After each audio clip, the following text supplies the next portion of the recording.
focus. Ideate, innovate, enable.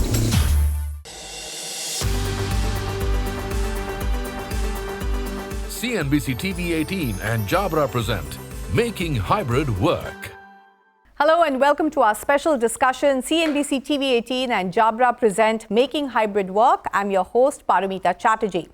Now, the office, as we used to know it a few years ago, no longer exists. Post the pandemic, companies are transitioning to the hybrid model, where employees have the flexibility to work from home, come to the office, or basically work from anywhere. Now, in this new world, how are companies transitioning to the demands of the hybrid model, where they need the right technology solutions, which allows companies to ensure that they are able to provide employees with the flexibility they desire without compromising on their productivity and outcomes? Let's find out a little bit more about making hybrid work with our guest today on the show, Rucha Nanavati, Chief Information Officer, Mahindra Group; Dhaval Pandya, CIO, Piramal Enterprises; V Dipu, Senior President and Head of Operations and Customer Service at Bajaj Allianz; and Peter Jayaseelan, who's Vice President, South Asia and Public Sector at Jabra. It's awesome to have you all, and we're talking about the hybrid world, but actually it's great to have you all here in person after a long time, and that's what the pandemic has done to us, right? We are sometimes at home, sometimes right here in the studios. So, Rucha, let me start with you.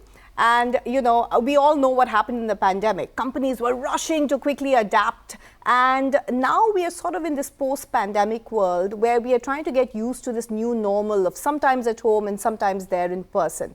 So how have you as a company, and particularly as the CIO at Mahindra Group, really adapted to this new hybrid world? If we talk about the pandemic and even pre-pandemic, technology always had ability to be operated from various places. But what pandemic has done is changed customer expectations. They've altered forever, I believe. I want to give a quick example. We launched our Scorpio N, our latest SUV, on 30th July. We sold 1 lakh SUVs in first 30 minutes. Think about the car buying process that it used to be. Right? You go to a dealership, you test drive, you like something, you negotiate. If not, go somewhere else. I mean, it would at least take a few hours. Correct. There is no way 1 lakh people did test drive in 30 minutes, right? So that's the customer's way of engaging with companies that have completely altered. And you got to meet the customers in whichever sales channel they want you to meet them in, right? And that meeting customer expectations also is how your employees will come along. Right. Now, meeting with pandemic was not a problem. We have tools that we always have had, collaboration tools, which we used. We went with it. Coming back to it, and I think I also want to point out that we're a manufacturing company. Correct. Only for a very short time we were not in the manufacturing plants. Then people have been back there. Office employees have had the flexibility of working from home. The collaboration tools provided that. But as we are coming back, we are returning back to the office. Okay. And there is a transition that everybody needs. But you have to provide employees that flexibility. Absolutely. Okay. With the flexibility that is required. But what we are finding is that people want to come back. We want that water cooler chat back. In fact, let's find out a little bit, Rucha. I'm just going to come in here and ask Peter, because Peter, I understand that Jabra did a very interesting sort of survey and study about the hybrid, workplace, and what do employees really want. Just share with us some of those findings. From a hybrid workplace, when we did a study recently, covered over 6 countries of office workers, we found something very interesting. Obviously, we are coming off this great work experiment of all times for 2 years, and now we are moving from a 100% almost remote from an office perspective into a hybrid or a flexible arrangement, right? So what we saw is 63% of the employees preferred hybrid. Okay. Yeah. While that is so, but only 45% actually did hybrid. Now, so it's funny, right? Because people are also worried. Over 55% of the people are worried that if they do hybrid, their careers will be impacted. And that's primarily because they don't have the right tools, or? Not exactly. It is basically because they are wondering, the organizations have not made it very clear that it doesn't matter where you work from, you will be treated and your performance will be evaluated on output and not where you are. Dipu, how do you react to this kind of a finding where employees want to be working hybrid, but they find that they're not really able to work hybrid, and in fact, they're almost being forced to come to office? Yeah. No, I think it's a very interesting, dichotomy that we are seeing. And that's because it depends on the stage of the employee life cycle that you are in. Let's take a new joiner. He hasn't built bonds, right? He's only interacting with people on digital collaboration tools. Such employees would love to come to the office. At the same time, let's look at some employees who went back to their hometown. They don't want to, come back to the office. But Dipu, if I can just come in here, isn't it also a case of enabling those employees with the right technology, the right tools? How have you been able to do that as a company? Have you really understood the complete package requirement? Absolutely, Paromita. I think the good thing about COVID is, it forced everyone to be agile. And we actually classified our employees into broadly two segments: customer-facing employees and non-customer-facing employees. Non-customer-facing employees in the office can use digital collaboration tools and carry out their work. Now, when it came to customer-facing employees, right, they need to, be in the field. So for them, lockdowns, they needed to figure out ways to cater to that. So initially, what they did, they enabled, their partners. So we enabled our partners. So for example, if somebody wanted to undergo training, come out with a quick, 2-minute, sound bite, send it over WhatsApp, right? The person looks at it, understands it. We made the entire transaction flow paperless. So people were able to carry out transactions using tabs and portals. And now as we get back into the hybrid world, we also find that, areas where you need to interact, right? To the point that we made, water cooler conversations, where you need to brainstorm, where you need to meet, customers for, very interesting business discussions, there people have come back. Okay. But some work can still continue remotely. Dhaval, let me come to you here because Dhaval, you're from, looking at Piramal Enterprises, which is again a conglomerate like Mahindra, which Rucha represents. Doesn't it depend a lot also on the right technology, the right platforms, what are the tools you're giving employees, and also reskilling employees? Because they need to know how to use these new tools. There are clearly two parts to this puzzle. One is the entire cultural aspect, I would say, and where all the points that he mentioned were about where people feared that they may not be treated at par if they are not in office vis-a-vis compared to somebody else, or for example, there have been these manufacturing agencies or companies which have always thought that if you're not in office, you're not working. Right, and the second is the operational aspect of it, and the operational aspect largely covers two parts again, I think. One is enabling the people in terms of providing them with the right infrastructure, the right technology, the right tools, as you mentioned, and skilling them to be able to use it. So do you think you've been successful so far? I would say we've been reasonably or more than successful actually, because with us, we are also into the pharma business, which is a global business for us. And we have stakeholders who are spread across the globe. So the time zone factor was always there. And we were used to working, we are not working in person. We are always using the safe collaboration tools to be able to work beyond working hours, or to be able to share information, or to be able to, have a chat, sort out issues, even do workshops, for example. Right. So that aspect was always there. And just to complete that thought, the second part of the operational part is, it's regarding safeguarding the assets of your organization. Absolutely. That when you're using remote tools, there is this constant fear of, how the information is flowing, where is it going, how is it getting used. So the tools somewhere not only need to enable, but also need to safeguard what all is getting exchanged over these platforms. So I'm hearing a lot, and Peter, let me come to you. I've heard a lot about, what should be done and what could be done. But what I'm also hearing, and this is also from other surveys, is that while companies want to go into the hybrid model, but while some are actually just extrapolating perhaps their existing infrastructure and doing a sort of a cut-paste job and then, pushing that out to their employees. But do you think at this point in time, given all the concerns, whether it's flexibility, empowering employees while also keeping their data secure, companies need to relook, especially CIOs, in terms of what should be their key priorities to transition into this new post-pandemic era? You have nailed it, Paramita. Essentially, when we did this 2 years back, when we were literally forced to go and work at home, what we did was we retrofitted our processes. Right? And here is the time when we are moving into this new normal, evolving new normal. We call it a hybrid. That looks like it is going to stay.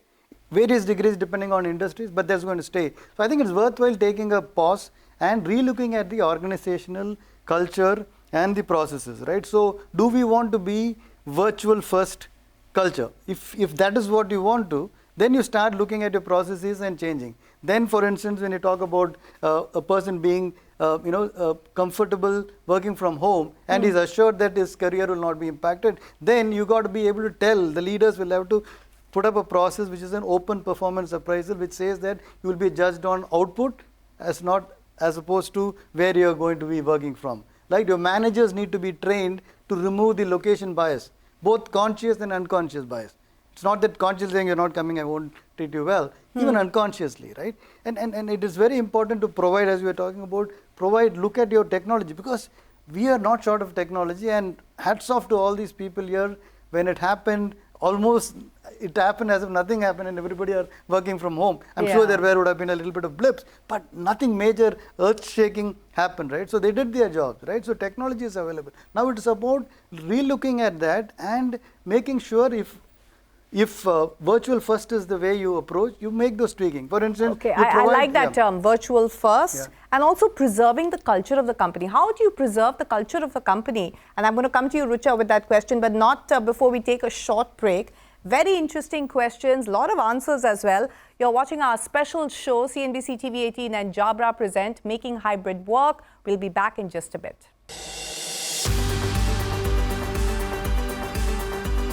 CNBC TV18 and Jabra present Making Hybrid Work. Welcome back to our special show where we are discussing what are the key ingredients into making hybrid work for your company and what are the key challenges that companies are facing. And Rucha Nanavati is right here, and you've freshly joined Mahindra as a CIO after spending almost 2 decades in the US. Tell me, what were the challenges that you faced as a CIO? I mean, was, for instance, preserving culture of the organization despite going hybrid one of the key issues? I think at Mahindra, we are a people-first company in general. That is the culture. It probably took a little more effort because, making sure you're connected to every person in the company. Now, on one hand, it might have made it a little difficult. On the other hand, the fact that you could reach everybody at the same time through the collaborative tools that we have, amazing technology that we have now, made it a little easier. Earlier, you would have an auditorium full of people and you're giving a town hall. Now, our MD and CEO can, at a time, address the entire Mahindra Group, every company. So there are things that worked really well as well. On your team's connection level, yes, I think we made additional efforts. I would say, virtual celebrations, meetings without agenda, happy hour online. Talk about it. I think the creativity had no bounds. Even in US, we actually celebrated Halloween and Diwali online. Here as well, we celebrated Ganpati and Diwali. So you had to make a little extra effort to reach everybody. I think the plus point has been the family connections. I mean, it was amazing. Early meeting, somebody had a little one on their lap, and now you know their family a little more as well. So I think, yes, there were challenges. I think especially in our, Mumbai, if you live in Mumbai, right, you have a smaller place, you got to do virtual meetings and all that. But at the same time, the flip side of it, you had to take advantage of the tech as well. The cultural cohesiveness in some ways was better enabled by it certainly was. Yes, I think on larger scale, it was enabled really well. Okay. As I said, for smaller, your one-on-ones, your water cooler talks, you had to make a little extra effort. Right. And I believe we all made that. We all have done this, evening calls or bring your glass of wine or cup of tea or whatever and talk without agenda or check in on your employees. I think one of the things that the people first, just once again, comes out everywhere. Mahindra announced that if somebody succumbed to COVID, for example, we will pay 5 years of their salary. We will pay for the kids' education.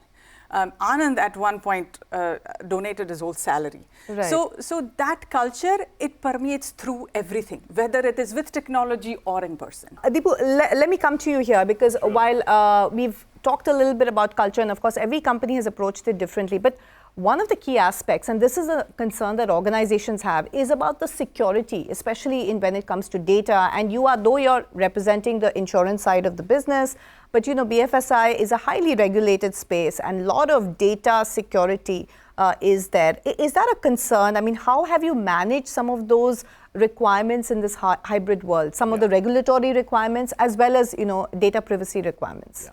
Security was certainly, a key focus area at the start of the pandemic. But as they say, the results bear out the fact that firms focused on it, because you haven't seen a spike in cybersecurity incidents in the last couple of years. So what firms did, invested heavily in cybersecurity, because now people are accessing work from devices, right? And the whole approach was device agnostic. Right. Doesn't matter if you're in the office or if you're outside. So we ensured, for example, things like role-based access. So you have access to various parts of the system depending on the role you are in. We also invested, heavily in cybersecurity. I can't share the tricks of the trade because obviously we need to prevent, fraudsters from coming in. We also leveraged analytics because we looked at patterns, to figure out, what could be potential areas. And more importantly, we also focused on training. Because we find in some of the studies that one of the key aspects that sort of prevents firms from diving headlong into the hybrid aspect is actually some of the concerns regarding security. Dhaval, what was the key obstacle that you faced as a CIO?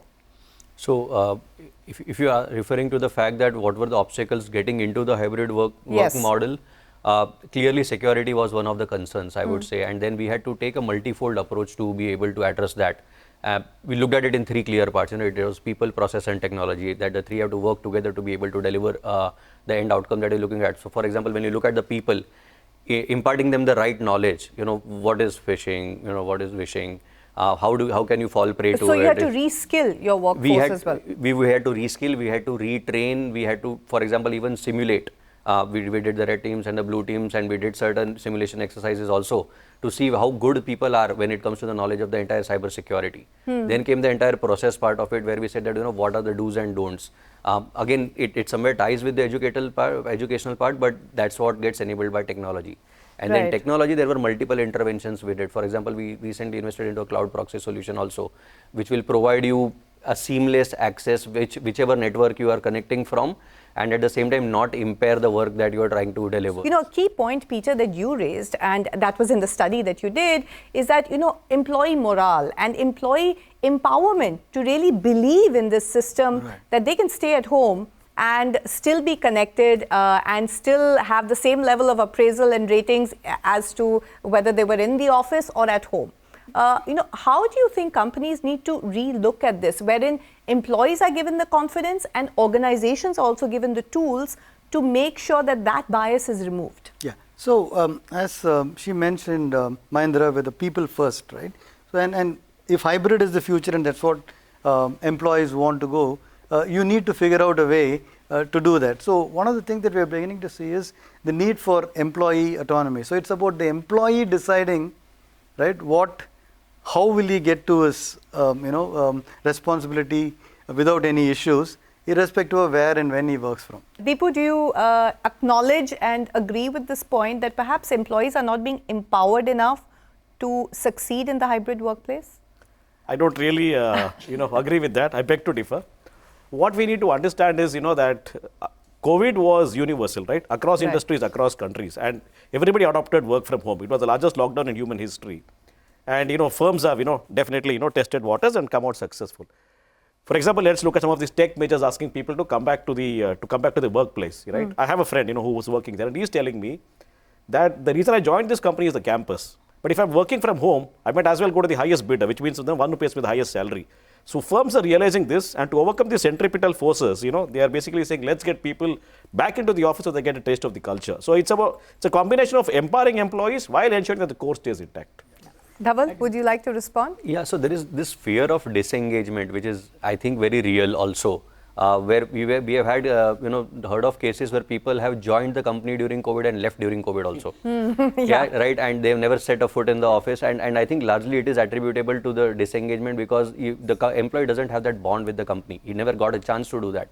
To, for example, gel with the peers, speak to the bosses, speak to his subordinates. So is that possible at all? I mean, in a hybrid workplace, is it possible at all for employees to really get that sense of the culture of the company, the warmth of the people?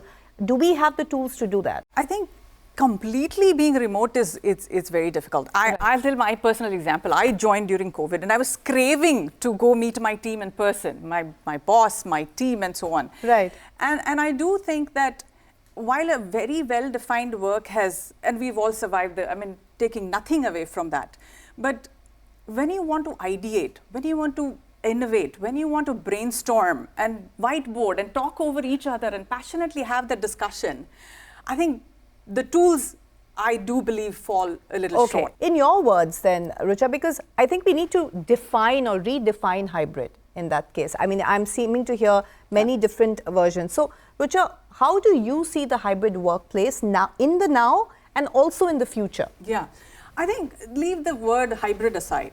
I think in general, we are a people-first company. We are returning to work. We are coming back to work with full flexibility that somebody needs to conduct their transition and their life.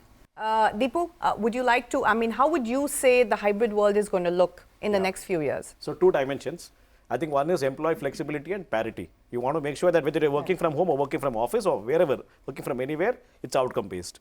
The other is, initially the onus was on digitizing the physical. Today the onus is on humanizing the digital.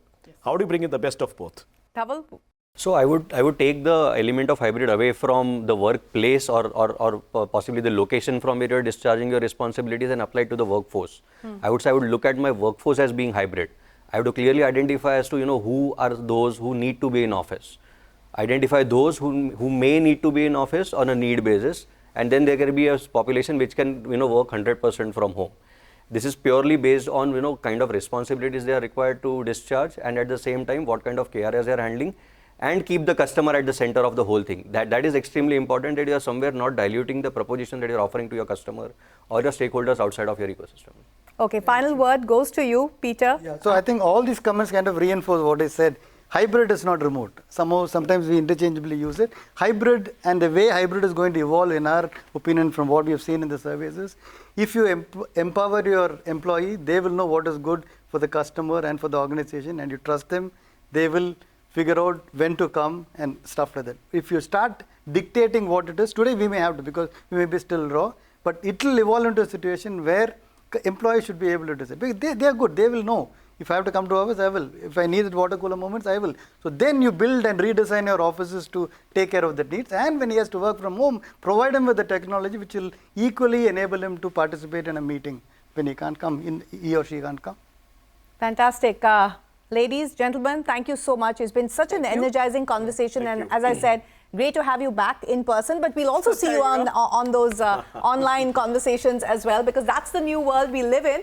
Hybrid is the new reality in this post-pandemic world. So clearly there are different requirements. Companies are approaching it in different ways and means, but all employees want that flexibility while also staying productive and staying empowered in this new hybrid world. Thank you so much for joining us on this special discussion.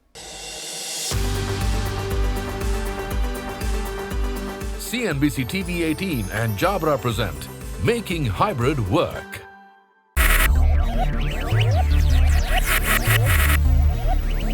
Focus, ideate, innovate, enable.